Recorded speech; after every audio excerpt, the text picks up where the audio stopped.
Seperti saya katakan tadi, Bapak Ibu sekalian, disruption itu bukanlah sebuah fenomena baru. Ya, dia fenomena yang sudah terjadi dari zaman dahulu kala. Misalnya, dulu kita kenal sebelum ada mobil, orang kan pakai kereta kuda. Ya, lalu muncul mobil, ya tahun 1885. Ya, kita dulu tahu ada Perang Dunia Pertama. Banyak orang ya itu luka karena perang, nggak bisa diobati, muncul penemuan yang namanya penisilin. Ya. Lalu tahun 1942 muncul komputer pertama, ya, yang masih besar luar biasa. Ya, tahun 42. Lalu tahun 91 mulai muncul yang namanya handphone dengan teknologi GSM. Jadi era perubahan itu selalu menghasilkan disruption. Selalu. Nah, cuman sekarang ini agak beda. Disruptionnya sekarang ini namanya digital disruption.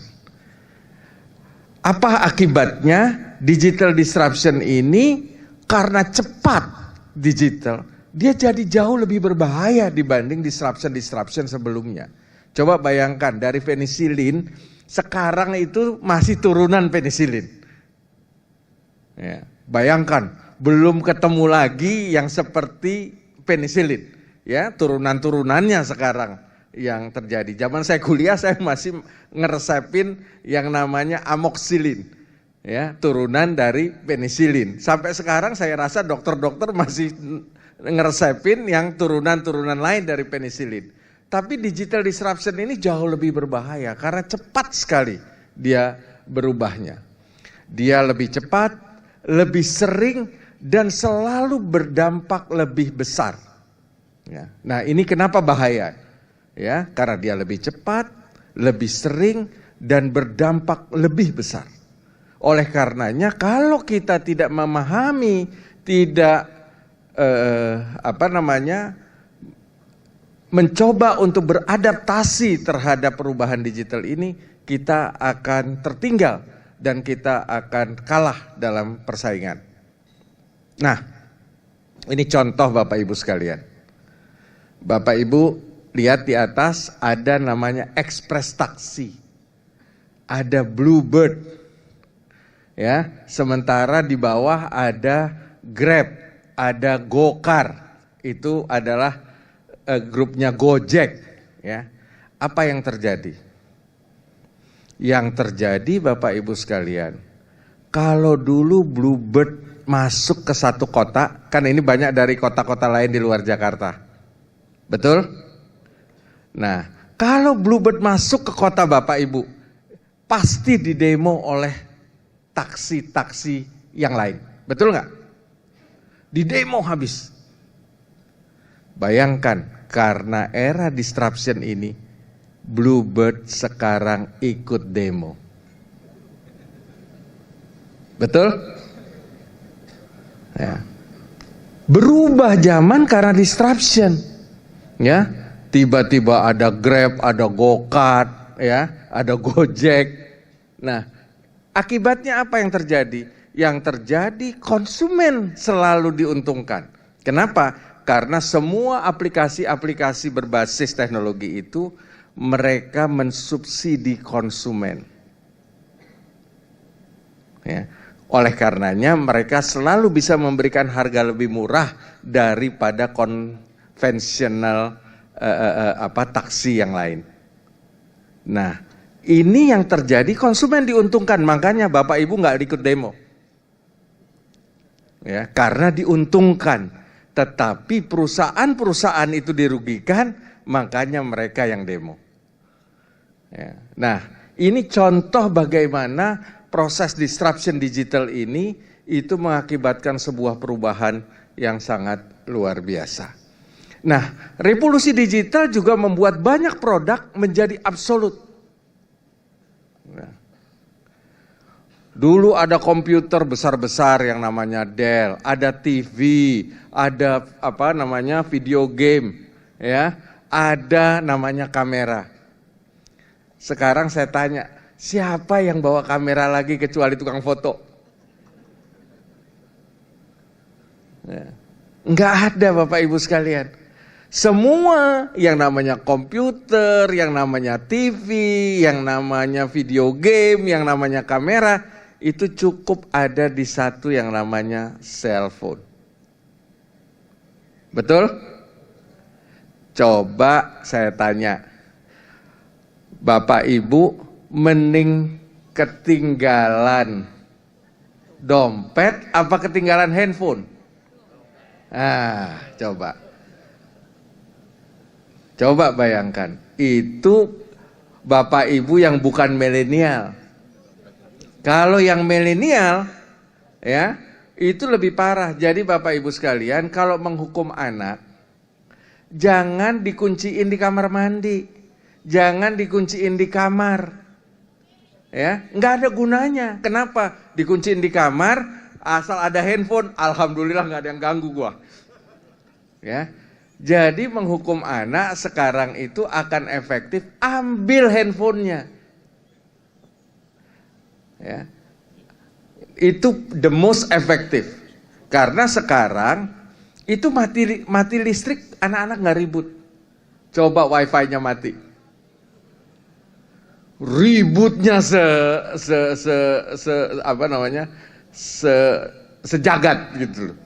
Ya. Nah, ini kan sebuah perubahan yang kelihatannya simple, tetapi ternyata ini merubah gaya hidup manusia di dunia.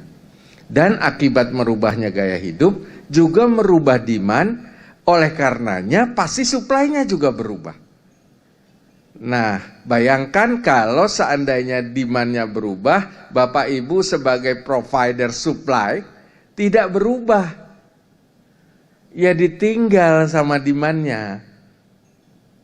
Ya, nah, ini menjadi hal yang sangat penting. Product life cycle menjadi semakin pendek. Ya, biasanya produk life cycle itu panjang. Contoh di sini, untuk meluncurkan produk ke-9, Windows memerlukan waktu 30 tahun. Ya, untuk mendevelop produk. Sementara sekarang Android, Bapak Ibu kalau pakai Samsung, pakai merek-merek lain di luar Apple, itu semuanya pakai Android, itu hanya memerlukan waktu kurang dari 6 tahun. Jadi life cycle-nya cepat. Ya. Nah, ini juga menjadi hal yang menjadi perlu dipahami secara keseluruhan.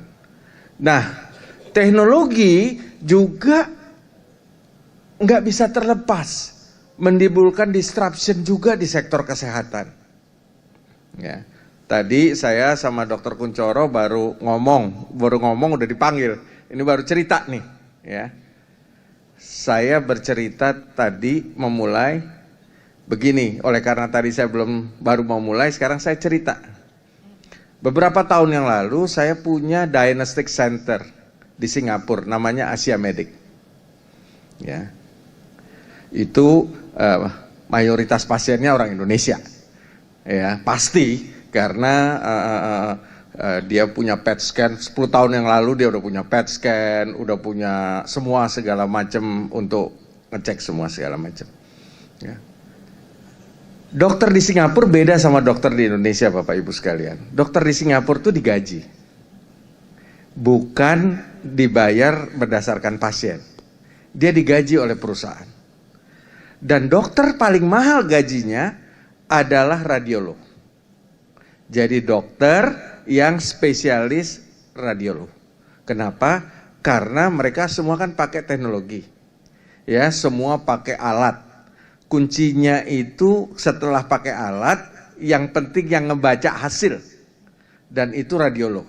Dan radiolognya bukan radiolog yang zaman saya sekolah dulu, Radiopac, Radiolucent. Ya, tetapi ini sudah sekian slice, sekian ini semua segala macam, sehingga cara ngebacanya pun berbeda. Nah, itu dokter yang selalu paling mahal dibayar dan paling ditransfer oleh satu hospital ke hospital yang lain, dari satu diagnostic center ke diagnostic center yang lain. Sekarang apa yang terjadi? Sekarang dengan era digital ini muncul teknologi yang namanya AI. Apa itu AI? Artificial Intelligence. Jadi data-data itu, Bapak Ibu sekalian, semua itu dikumpulkan menjadi satu dari jutaan kasus pasien yang ada. Itu dikumpulkan, dibuat algoritma yang ada, ya, sehingga hasil dari PET scan, hasil dari CT scan, hasil dari apapun, nggak perlu dokter lagi, nggak perlu ahli radiolog lagi untuk membacanya. Ya, awalnya hasilnya kita kirimkan ke pusatnya. Sekarang nggak perlu lagi, itu sudah menempel secara online dengan mesinnya. Bayangkan seorang dokter ahli radiolog yang tadinya paling mahal, sekarang jadi dokter ahli radiolog yang paling tidak laku. Hanya karena masalah teknologi. Nah, jadi Bapak Ibu sekalian, ya, para dokter, para pengelola rumah sakit, para pemilik rumah sakit, ya, harus berhati-hati terhadap perubahan ini. Jadi sekarang itu begitu keluar hasil PET scan-nya, ya, langsung dibaca oleh komputer dengan tingkat keakuratan yang lebih tinggi dari seorang paling canggih membaca hasil radiolog. Kenapa? Karena komputer itu sekian juta kasus, seorang ahli radiolog paling ribuan kasus. Jadi keakuratannya menjadi lebih penting, lebih bagus lagi dibandingkan dengan seorang ahli radiolog. Nah, jadi Bapak Ibu sekalian, teknologi ternyata merubah segala sesuatunya. Ya. Contoh lagi, walaupun ini belum kejadian, tapi sebentar lagi kejadian karena ini sudah dalam proses. Kebetulan saya pada waktu itu ke Silicon Valley, mampir ke Stanford, ketemu satu orang, ya, ahli, ya, membuat material, tapi materialnya itu material bio, jadi material yang bisa, ya, dicangkokkan ke dalam tubuh. Bapak Ibu, sekarang ada namanya 3D printer. Bedanya sama printer yang 2D, sekarang full color, Bapak Ibu print track keluar di kertas gambar. 3D itu 3 dimensi. Jadi Bapak Ibu ngedesain gelas, ya, keluarnya gelas sesuai dengan desain dan material yang disiapkan. Ya, itu sekarang sudah dipakai di arsitek. Kalau bikin model itu semuanya sudah pakai 3D printer. Tapi belum di arsitek di Indonesia, masih arsitek di luar. Kalau arsitek di Indonesia 3D printernya masih yang kecil-kecil untuk bikin mangkok, bikin ini, ya, bukan yang 3D printer besar. Nah, nanti, ya, arahnya 3D printer ini itu komputernya akan dikonek dengan tubuh manusia sehingga DNA-nya itu masuk ke dalam komputer, ya. Jadi kalau Bapak Ibu ada gagal ginjal, nggak usah cari transplant, ya. Cukup dikencet tek gitu, ya, keluarlah ginjal artificial yang materialnya sesuai dengan DNA Bapak Ibu sekalian, ya, nggak akan ditolak, ya, nggak perlu ada ini, tinggal ditempel, selesai. Nah, ini era yang juga akan terjadi. Banyak sekali, saya kalau cerita tentang hal seperti ini, banyak sekali, nggak akan pernah habis-habisnya. Ya, Bapak Ibu kalau baca, suka buka-buka YouTube, buka-buka Google, itu banyak sekali, ya, informasi-informasi yang seperti ini. Cuma sayangnya dokter-dokter kita ini kan seolah-olah wakil Tuhan di dunia. Jadi jarang yang buka-buka YouTube, buka-buka Google, buka-buka cari-cari informasi yang lain-lain. Nah, teknologi di bidang kesehatan ini menimbulkan disruption yang luar biasa. Tadi baru 2 contoh, contohnya banyak sekali dan banyak sekali yang nanti bisa dilakukan sebuah perubahan. Nah, Bapak Ibu sekalian, dalam era digital teknologi ini, dalam era disruption ini, the most valuable asset adalah data. Jadi Bapak Ibu sekalian, nanti aset paling berharga dari rumah sakit Bapak Ibu sekalian, bukannya gedung Bapak Ibu, bukan canggihnya alat, bukan namanya dokter-dokternya yang luar biasa, tetapi data. Data itu adalah the most valuable asset. Saya ambil contoh Gojek misalnya, itu mau rugi sampai hari ini ratusan miliar per bulan, ya, untuk mensubsidi pelanggannya. Kenapa? Karena buat mereka pengen ngambil data Bapak Ibu sekalian. Ya. Karena dengan data itulah nanti mereka bisa mengembangkan bisnisnya ke arah yang jauh lebih luas lagi. Nanti pada bagian lain saya akan bicara juga tentang ini.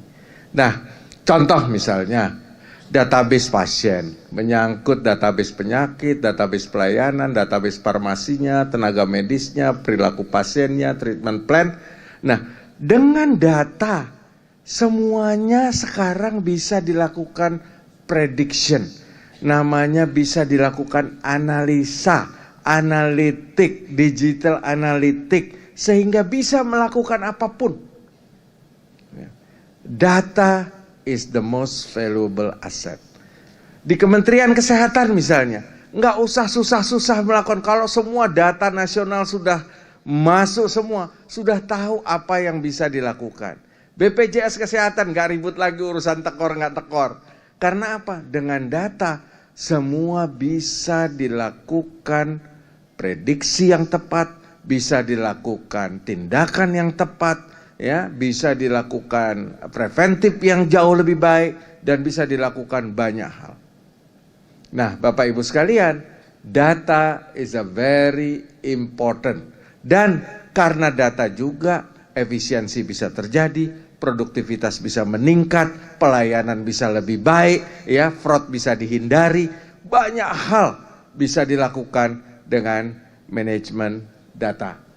Nah, Bapak Ibu sekalian, kemajuan teknologi itu juga menghasilkan pergeseran pilihan terhadap sumber informasi kesehatan. Nah, ini bahayanya. Tadi kan saya bilang, bukan milenial aja lebih baik ketinggalan dompet daripada ketinggalan handphone. Apalagi milenial. Kita coba sekarang. Masih menganggap dokter sebagai sumber informasi kesehatan terbaik. Non-milenial bilang 68% saya kalau ada masalah, saya tanya dokter. Karena dokter adalah orang yang paling bisa memberikan informasi terbaik buat saya.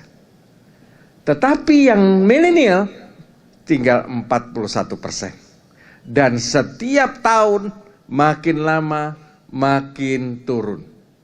Jadi Bapak Ibu sekalian, jangan bangga jadi dokter sekarang.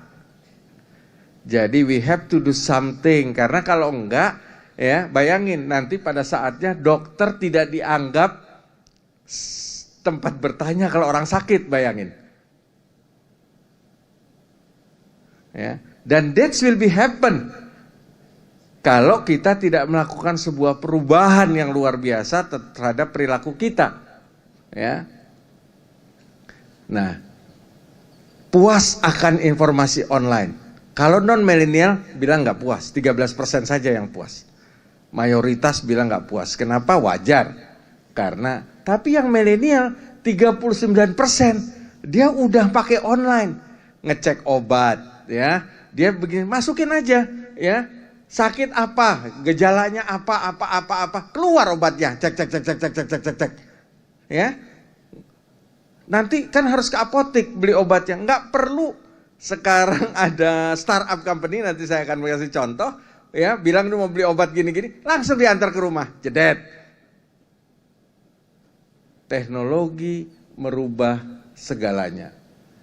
Memilih obat yang dijual bebas dibandingkan resep dokter. Coba lihat, kalau yang non-milenial bilang nggak percaya saya beli obat bebas. Kalau yang milenial lebih percaya beli yang obat bebas.